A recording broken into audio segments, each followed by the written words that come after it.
প্রচার শুরুর পর থেকেই কোথাও কোথাও উত্তপ্ত ভোটের মাঠ। অনেক এলাকায় প্রার্থীর সমর্থকেরা জড়িয়ে পড়ছেন সংঘর্ষে। রাজনৈতিক বিশ্লেষকদের মতে অভ্যুত্থান পরবর্তী নির্বাচন ঘিরে সংঘাত দুঃখজনক। এ নিয়ে আরও বিস্তারিত কথা বলতে রাজধানীর মিরপুর থেকে আমাদের সাথে যোগ দিয়েছেন নিরাপত্তা বিশ্লেষক মেজর জেনারেল অবসরপ্রাপ্ত নাইম আশফাক চৌধুরী। জনাব নাইম আশফাক চৌধুরী, আপনাকে স্বাগত জানিয়ে যেটি আপনার কাছে জানতে চাই যে প্রার্থী সমর্থকেরা সংঘর্ষে জড়াচ্ছে, ভোট যত ঘনিয়ে আসবে সংকট কি আরো বাড়বে? যে এক্সপেক্ট করা যায়, আমাদের যে পূর্ববর্তী যে নির্বাচনগুলো ছিল সেই নির্বাচনের যে কালচারটা আমরা দেখেছি, সেই কালচার অনুযায়ী যত নির্বাচনের দিন ঘনিয়ে আসবে তত প্রতিদ্বন্দ্বিতা বাড়বে।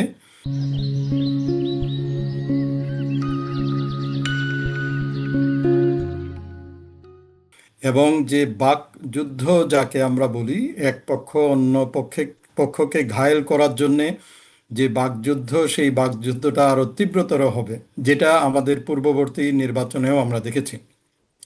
সো 24 জুলাইয়ের যে অভ্যুত্থান হলো, অভ্যুত্থানে আমরা যেটা এক্সপেক্ট করি যে প্রত্যেকের প্রতি যে সম্মান, একটা দল আরেকটা দলের প্রতি যে সম্মান, বা একজন প্রতিযোগী বা প্রতিদ্বন্দ্বী তার প্রতি যে সম্মান, এই সম্মানটুকু অন্তত বজায় রাখতে হবে। মনে রাখতে হবে, একজন নেতার যে বক্তব্য, সেই নেতার বক্তব্যের যে প্রতিফলন, তার যে নেতাকর্মী যারা আছে, কর্মী যারা আছে তাদের প্রতি, এইটার গুরুত্ব কিন্তু অপরিসীম। সুতরাং নেতারা যে কথাগুলো বলবেন বা যে ভাষায় কথা বলবেন, সেই ভাষাটা যেন হয় মার্জিত, সেই ভাষাটা যেন হয় প্রতিযোগিতামূলক, এবং কোনো অবস্থাতেই যেন তাদের কোনো বক্তব্য, তাদের কোনো নেতৃত্ব কোনোভাবেই যেন প্রতিহিংসামূলক না হয়। এই যে কালচার, এই কালচারাল চেঞ্জটা আমরা সবাই এক্সপেক্ট করি। জানি না হবে কি হবে না। তবে নির্বাচন কেন্দ্রিক যে নিরাপত্তা ব্যবস্থা এখন পর্যন্ত যতটুকু দেখা যাচ্ছে, এখন পর্যন্ত সহনীয় পর্যায়ে আছে। কিন্তু উস্কানিমূলক বক্তব্য তো দেশের ভেতরে এবং দেশের বাইরের থেকেও দেয়া হচ্ছে, এবং তাতে আমাদের আরও সাবধান হওয়া প্রয়োজন। এবং আমি যে বিষয়ের উপরে বেশি আরও জোর দিব, যে শুধুমাত্র নিরাপত্তা বাহিনীর উপর জোর মানে নির্ভর করলে চলবে না। প্রতিটি রাজনৈতিক দলের সাথে সম্পৃক্ততা রাখতে হবে, জনগণের সাথে এর সম্পৃক্ততা রাখতে হবে, এবং যখনই মিডিয়ার সাথে সম্পৃক্ততা রাখতে হবে। এইরকম করে যদি সবাইকে একসাথে সম্পৃক্ত করা যায়, তাহলেই কিন্তু একটা নিরাপত্তা আরও ভালোভাবে এনশিওর করা যাবে বলে আমি বিশ্বাস করি। বিষয় একটু জানতে চাই যে এই যে নির্বাচনী সংঘাত, এই সংঘাত ঠেকাতে আইন শৃঙ্খলা বাহিনীর তেমন একটা তৎপরতা দেখা যাচ্ছে না কেন? আমি জানি না তাদের প্রতি কি নির্দেশনা, বা পত্রপত্রিকা এবং টেলিভিশনে যা দেখি, তাতে করে নির্বাচন কমিশন থেকেও একই রকম বক্তব্য দেওয়া হয়েছে যে না, আইন শৃঙ্খলা রক্ষাকারী বাহিনী এবং প্রশাসনে যারা আছেন তাদেরকে আরও সক্রিয় ভূমিকা পালনের জন্য আহ্বান জানিয়েছেন, নির্দেশনা দিয়েছেন। বাট মাঠে আপনি যে কথাটা বলেছেন, যে সক্রিয়তা আরও বেশি আমরা আশা করি।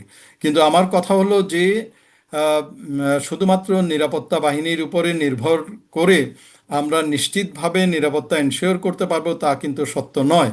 কারণ নিরাপত্তার যে বিস্তৃতি, এই বিস্তৃতিটা শুধুমাত্র নাশকতামূলক অথবা শুধুমাত্র রাজনৈতিক আহ, পরিমণ্ডলেই সীমাবদ্ধ থাকবে তা নয়।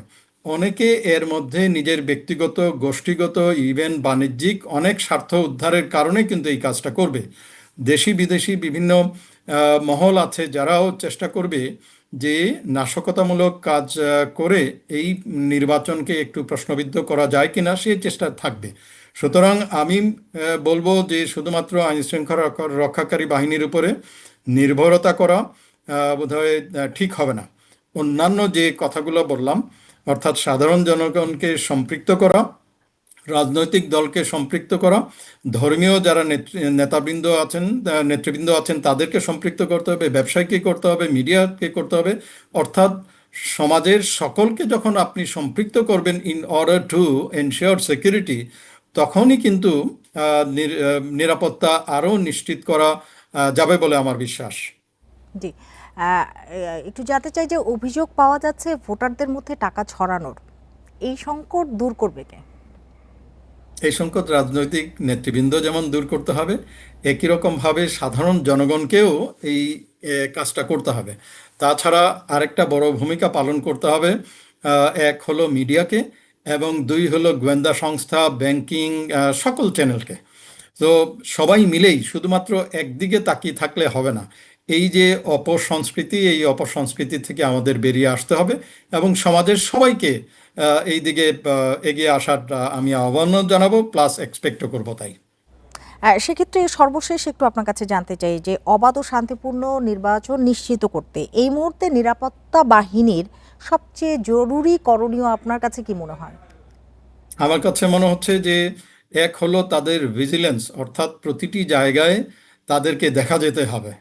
প্রতিটি জায়গায় তারা কি ধরনের কাজ করবেন, বিফোর ইলেকশন, ডিউরিং ইলেকশন এবং পোস্ট ইলেকশন, এই কাজগুলোর যে মহড়া, এইটাকে নিশ্চিত করতে হবে। 3 নম্বর হলো, এখনই আপনি যদি এই অ্যাকশনে চলে যেতে পারেন, সক্রিয় ভূমিকা পালন করতে পারেন, যারা অন্যায় ও বিচার করছে বা নাশকতামূলক কাজ করছে, তাদেরকে যদি আইনের আওতায় আনা যায় এবং খুব দ্রুত বিচার নিশ্চিত করা যায়, তাহলে যারা নাশকতামূলক কাজ করবে বলে পরিকল্পনা করছে, তাদের মধ্যে এই বিশ্বাসটা আসবে যে যদি কোনো নাশকতামূলক কাজ করে তাহলে তারা পার পেয়ে যাবে না। সুতরাং এই এক্সাম্পলটা বা উদাহরণটা নির্বাচনের পূর্বেই এখন থেকেই শুরু করে দিতে হবে। আপনার বক্তব্য স্পষ্ট। জনাব নাঈম আশফাক চৌধুরী, আপনাকে অনেক ধন্যবাদ আমাদের সাথে যোগ দেওয়ার জন্য, সময় দেওয়ার জন্য।